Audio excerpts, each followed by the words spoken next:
ይህን ጽሑፍ ለመጻፍ ያነሳሳኝ መሰረታዊ ጉዳይ የብልጽግና አገዛዝ አመራሮች የአዋሽ ወልዲያ የባቡር ፕሮጀክትን አስመልክቶ እያሰራጩት ያለው ሸፍጥ የተሞላበት የሐሰት መረጃ ስላሳሰበኝ ነው። እንዲሁም የአማራን ሕዝብ ተጠቃሚ የሚያደርጉ የልማት ፕሮጀክቶች ሆን ተብለው ተሰነካክለው እንዲቀሩ የሚደረግበት አግባብ የሚዘገንን ስለሆነ እንደስከዛሬው ዝም ብዬ ለማለፍ አላስቻለኝም። እኔ ይህንን ፕሮጀክት በመጀመሪያ ሐሳቡ ሲጸነስ ጀምሮ በብልጽግናው ጠቅላይ ሚኒስትር ሆን ተብሎ እንዲመክን እስከተደረገበት ጊዜ ድረስ በቅርብ ስከታተለው ስለነበረ እውነቱን አውቀዋለሁ።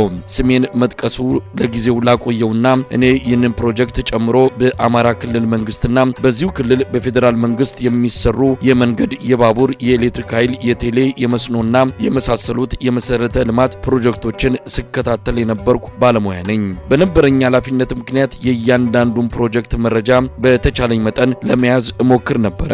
በቅርቡ ጠቅላይ ሚኒስትሩ ፕሮጀክቱ አዋጭ ስላልነበረ እንዲቆም እንዳደረገው ያለ ፍረት በይፋ በማን አለብኝነት መንፈስ ሲናገር ስሰማ በሀገሬ የበለጠ እንዳዝን አድርጎኛል። ምክንያቱም እንደ አንድ ስራውን በቅርበት ሲከታተል እንደነበረ ሙያተኛ በሀገር መሪ ደረጃ ሀገርንና ሕዝብን የሚጠቅም ልማት ጥቃት ሲደርስበት ስመለከት በጦር እንደተወጋው ያህል ነው ያመመኝ። እጅግ ከፍተኛ ሀገራዊ ፋይዳ ያለውንና ከ4 ቢሊዮን ዶላር በላይ ወጥቶበት ወደ 90% የሚሆነው ስራ የተጠናቀቀን የባቡር መስመር ዝርጋታን ማቋረጥ በምንም አይነት መመዘኛ ትክክል አለመሆኑ ብቻ ሳይሆን በሀገሪቱ መሪዎች እየተፈጸሙ ካሉት ብሔራዊ ክህደቶች አንዱ ማሳያ በመሆኑም ጭምር ነው።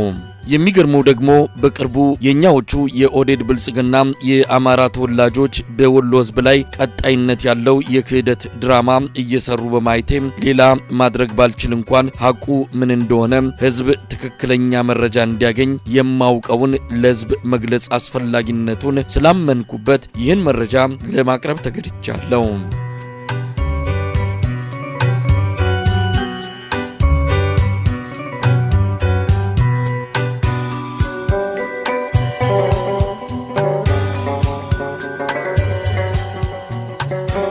ይህ የባቡር ፕሮጀክት ዓለም አቀፍ ደረጃውን የጠበቀ አሰራር የሚከተል ስለሆነ ማንም ተነሳሽነት ያለው ኢትዮጵያዊ መረጃው ሆን ተብሎ እንዲጠፋ ካልተደረገ በስተቀር አንብቦ መረዳት ይችላል።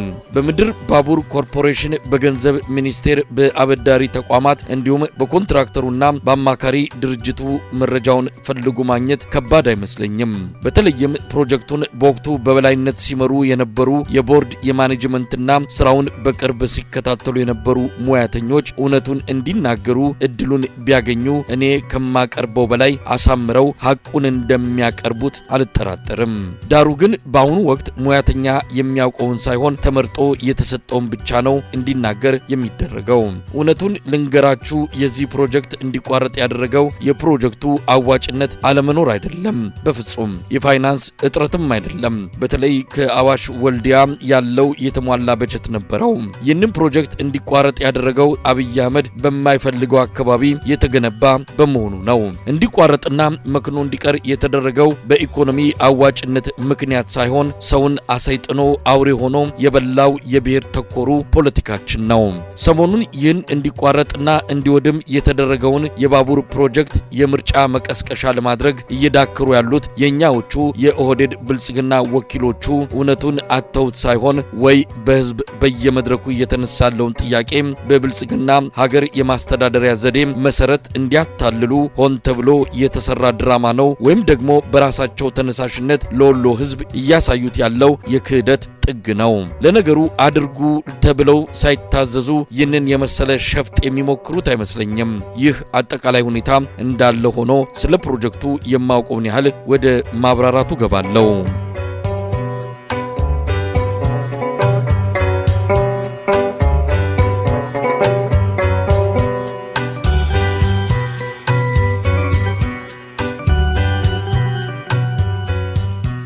ከሁሉ በፊት የአዋሽ ወልዲያ ሐራ ገበያ የባቡር ፕሮጀክት አዋጭነትን በተመለከተ የፌደራል መንግስት እንደ ሀገር በርካታ የሀገር ውስጥ አማካሪ ድርጅቶችና የውጭ ሀገራት ዓለም አቀፍ አማካሪዎችን ቀጥሮ በከፍተኛ ወጪ እንዲጠና ያደረገው ሀገራዊ ሜጋ ፕሮጀክት ነበረ። በጥናቱም ላይ በመመስረት እንደ ሀገር በመጀመሪያ ለመገንባት ከታቀደው ወደ 5000 ኪሎ ሜትር የባቡር መስመር ዝርጋታ ሀገራዊ ዕቅድ ተካቶ በአዋጭነቱ ቅድሚያ የተሰጠው ፕሮጀክትም ነበረ።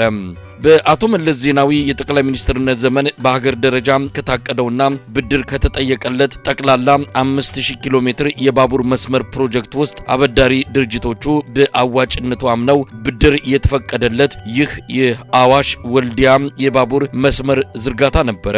አዋጭነቱም አስተማማኝ መሆኑ የተረጋገጠው በኢትዮጵያ መንግስት ባስጠናው የጥናት ውጤት ብቻ ሳይሆን አበዳሪዎቹ እንደ ክሬዲት ስዊዝ እንዲሁም የቱርኩ ኤግዚም ባንክ ለኢንተርናሽናል አማካሪ ድርጅት ቀጥረው አስጠንተው አዋጭነቱ ተረጋግጦ ብድር የተፈቀደለት የባቡር ፕሮጀክት ነው። ወደ ግንባታ ከተገባም በኋላ አበዳሪ ድርጅቶቹ የአዋጭነት አተገባበርና በአካባቢ ላይ አሉታዊ ተጽዕኖ እንዳያመጣ በዓለም አቀፍ ስታንዳርድ መሰረት ክትትል እየተደረገ የተገነባ ፕሮጀክት ነው።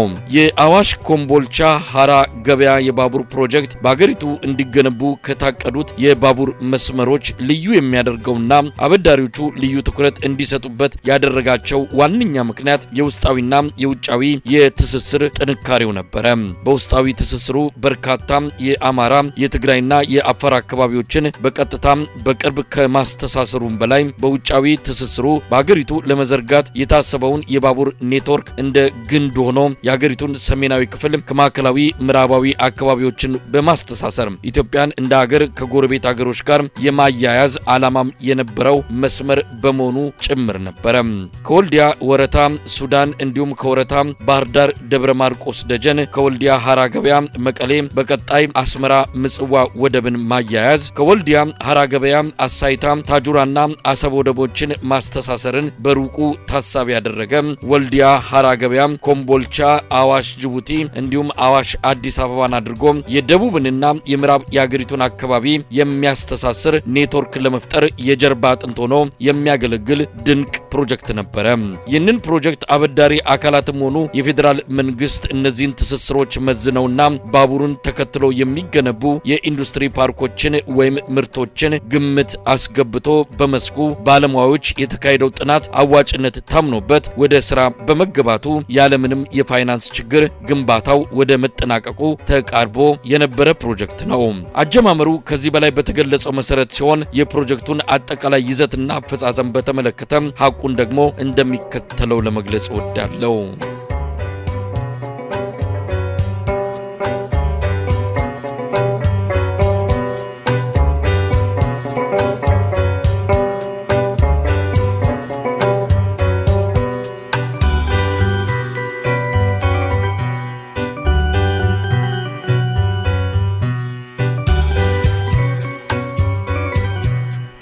የአዋሽ ወልዲያ የባቡር መስመር በአጠቃላይ ከአዋሽ ኮምቦልቻ ወልዲያ ሐራ ገበያ መቀሌ 640 ኪሎ ሜትር ርዝመት ያለው ሲሆን በሁለት ኮንትራክተሮች ተይዞ ይሰራ ነበረ። ከአዋሽ ኮምቦልቻ ወልዲያ አፒ መርከዚ የሚባል የቱርክ ኩባንያና ከወልዲያ ሐራ ገበያ መቀሌ ያለው ፕሮጀክቱ ክፍል ደግሞ በሌላ የቻይና ኩባንያ ኮንትራት ተሰጥቶት እየተሰራ እንደነበር ይታወሳል። የፕሮጀክቱ አፈጻጸም ተከፋፍሎ ሲታይ ደግሞ አዋሽ ኮምቦልቻ 270 ኪሎ ሜትር የሚሸፍን ስራው 99 በመቶ የተጠናቀቀ የኃይል አቅርቦትን ብቻ ሲጠብቅ የነበረ ሲሆን ከኮምቦልቻ ወልዲያ ሐራ ገበያ ያለው 130 ኪሎ ሜትር 80 በመቶ ተሰርቶ የማጠናቀቂያ ስራ ብቻ የቀረው ነበረ። እንዲሁም ከወልዲያ ሐራ ገበያ መቀሌ ያለው 240 ኪሎ ሜትር ከፍተኛ ተራራማ አካባቢዎችን በሚያስገርም ሁኔታ በርካታ የመተላለፊያ ዋሻዎችን ጭምር በመስራት አጠቃላይ 60 በመቶ ስራው ተጠናቆ ነበረ። ከዚህ አጠቃላይ መስመር ውስጥ የአዋሽ ኮምቦልቻ 270 ኪሎ ሜትር መስመር ግንባታው መጠናቀቁ ብቻ ሳይሆን የቀረው የኤሌክትሪክ ኃይል አቅርቦት ቢሆንም በነዳጅ የሚሰሩ የባቡር ፉርጎዎችን በመጠቀም ለባቡር ግንባታ የሚያስፈልገውን ቁሳቁስ እየተጓጓዘበት እንደነበረ ይታወቃል። ሌላው ቀርቶ የፕሮጀክቱን መጠናቀቅ በጉጉት ሲከታተሉት የነበሩት የወቅቱ ጠቅላይ ሚኒስትር አቶ ኃይለማርያም ደሳለኝና የአማራ ክልል አመራሮች በቦታው ተገኝተው ገብተው በነዳጅ የሚሰራውን በሰዓት 100 ኪሎ ሜትር ፍጥነት ያለውን የሙከራ ባቡር በመጠቀም ፕሮጀክቱን ተዘዋውረው መጎብኘት ችለውም ነበር። አጠቃላይ የፕሮጀክቱ በጀትም ሲታይ ከአዋሽ ወልዲያ ያለው 400 ኪሎ ሜትር የባቡር መስመር እንደ አውሮፓውያን አቆጣጠር በ2012 ሲጀመር 1.7 ቢሊዮን ዶላር ተመድቦለት ጥቅም ላይ የዋለ ሲሆን ከወልዲያ ሐራ ገበያ መቀሌ ያለው 240 ኪሎ ሜትር ርዝመት ያለው ፕሮጀክት ደግሞ 1.6 ቢሊዮን ዶላር ተመድቦለት ስራው ሲከናወን ነበር። ይህ ደግሞ በወቅቱ ከህዳሴው ግድብ ቀጥሎ ሀገሪቱ ከፍተኛ ገንዘብ መድባ በትኩረት እንዲገነባ ያደረገችው ሜጋ ፕሮጀክት ነው። ይህ የባቡር ፕሮጀክት ዘመኑ በደረሰበት የቴክኖሎጂ ደረጃ የተገነባ ግዙፍ የባቡር መስመር መሆኑ ብቻ ሳይሆን በምስራቅ አፍሪካ ተወዳዳሪ የሌለው ግዙፍ የባቡር የጥገና ወርክሾፕ በኮምቦልቻ ከተማ የተገነባለትም ነበር። እንዲሁም ከባቡር መስመሩ ጋር ተያይዘው በሐራ ገበያ፣ ኮምቦልቻና በሸዋሮቢት ከተሰሩት የዕቃ ማራገፊያና ማቆሚያ ተርሚናሎች ሌላ የባቡር መስመሩ ኮምቦልቻ ላይ ከሚገነባ አሁን ተቋርጦ የቀረ ትልቅ የደረቅ ወደብ ጋር እንዲቀናጅ ተደርጎ የታቀደ የልማት ፕሮጀክት እንደነበር ይታወቃል። ይህ ፕሮጀክትን ጨምሮ ለአጠቃላይ ኢንዱስትሪ ልማቱ መፋጠን ወሳኝ ሚና ያለውን የኃይል አቅርቦት ለማሳለጥ ከባህር ዳር የሚነሳ ከፍተኛ ኃይል ተሸካሚ የትራንስሚሽን መስመርና በኮምቦልቻና በወልዲያ ከተሞች ላይ ግዙፍ የኃይል ማከፋፈያ ጣቢያዎች ግንባታም በሌላ የበጀት ምንጭ ራሱን ችሎ የሚሰራ የኃይል አቅርቦት ግንባታም ስራው ተጀምሮ ሲፋጠን እንደነበረም የሚታወስ ነው። አሁንሳ የት ደረሰ? በቦታው ሄዶ ማየት ነው።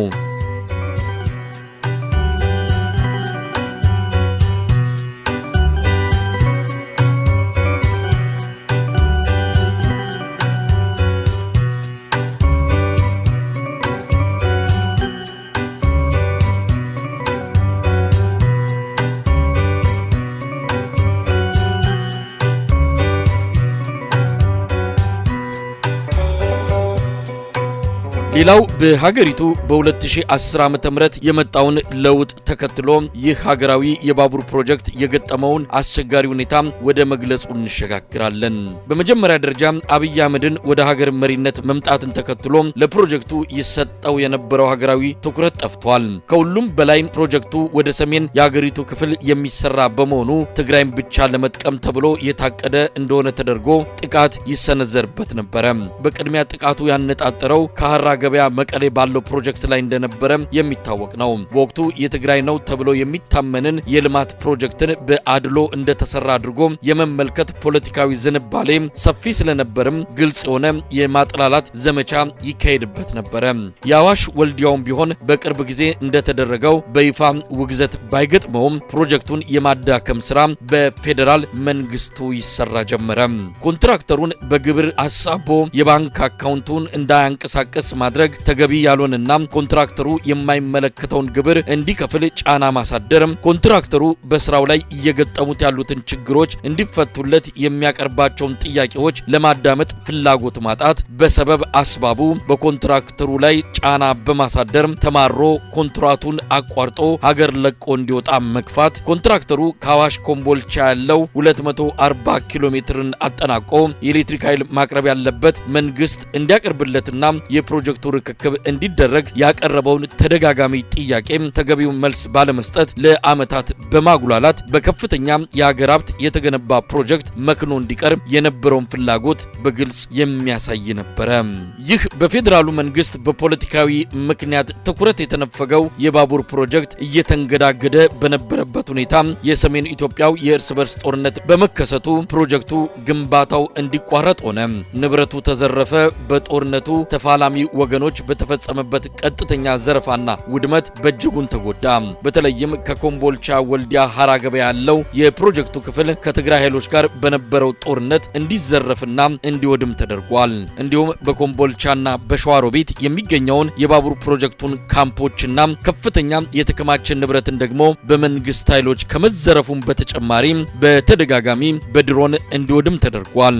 ጦርነቱም ከተጠናቀቀ በኋላ ፕሮጀክቱ እንደገና እንዲጀመር ምንም አይነት ጥረት ካለመደረጉም በላይ የተረፈው የፕሮጀክቱ ንብረት በመንግስት አካላት እየተዘረፈና ጥበቃ ስለማይደረግ የተገነባው መስመር ሳይቀር እየወደመ ይገኛል።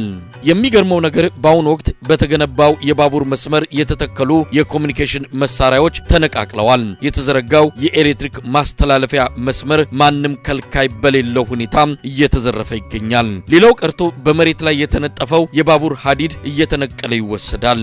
መቼም ግምቴን ስተት ቢያደርገው መርጣለው። ነገር ግን ይህ መንግስት እያለ ይህ የባቡር መስመር መልሶ ይጀመራል የሚል እምነት የለኝም። ጊዜ ፈቅዶ ከኮሪደር ባለፈ ልማትን የሚመለከት መንግስት እስኪመጣ እንኳ ግንባታውን ባለበት ጠብቆ ማቆየት ቢቻል እንደ ትልቅ የሀገር ባለውለታነት የሚያስቆጥር ይሆናል።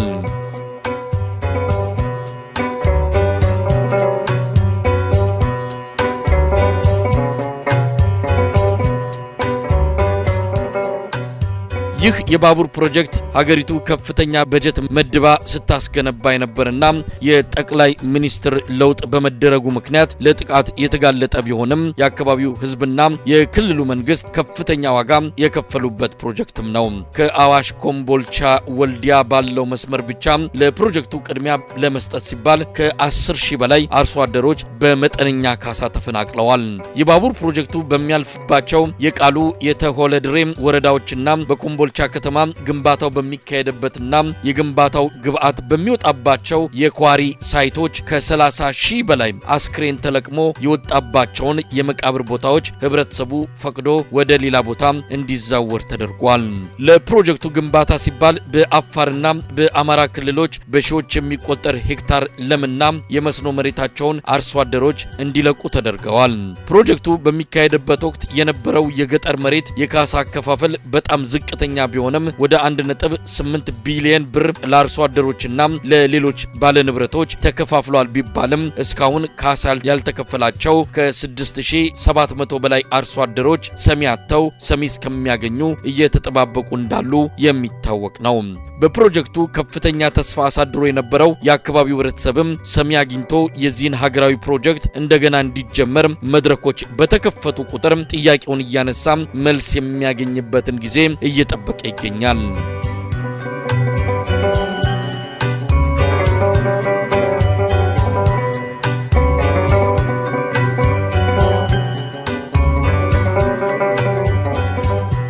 ይህ በእንዲህ እንዳለ የፕሮጀክቱ ስራ ተቋራጭ የኢትዮጵያ መንግስት ኮንትራት ባለማክበር አደረሰብኝ ያለውን አገሪቱን ከፍተኛ ዕዳ ውስጥ የሚያስገባ በብዙ 100 ሚሊዮን ዶላር የሚቆጠር የጉዳት ካሳ ክስ መስርቶ ለንደን በሚገኘው ፍርድ ቤት በክርክር ላይ ይገኛል። የፍርድ ቤቱን ውሳኔ ወደፊት የምናየው ሆኖ ከተፈረደብን ደግሞ ሁለት ኪሳራ እንድንከናነብ የሚያደርግን ነው። ከአንድ የሀገር መሪ በማይጠበቅ ደረጃ ፕሮጀክቱ ወደ ሰሜን ኢትዮጵያ የሚሰራ በመሆኑ ብቻ በጥላቻ ላይ ተመስርቶ ባደረሰበት ጥቃት ያ ሁሉ ገንዘብ ወጥቶበት ወደ መጠናቀቅ ደረጃ የደረሰን ፕሮጀክት መክኖ እንዲቀር መደረጉ አንዱ ሲሆን ፕሮጀክቱን ከማስጨረስ አልፎ ለሌላ ልማት ይውልን የነበረን ገንዘብ በውጭ ምንዛሪ ለኮንትራክተሩ ካሳ እንዲከፈል ይሆናል ማለት ነው። እንግዲህ ይህ ሁሉ ባለበት ነው ሰሞኑን የኦህዴድ ብልጽግና የአማራ ተወላጆች ከአማራ ክልል ከሰሜንና ደቡብ ወሎ ተሰባስበው እንዳይነሳ ተደርጎ በአብይ አህመድ በጥልቅ ጉድጓድ የተቀበረውን የአዋሽ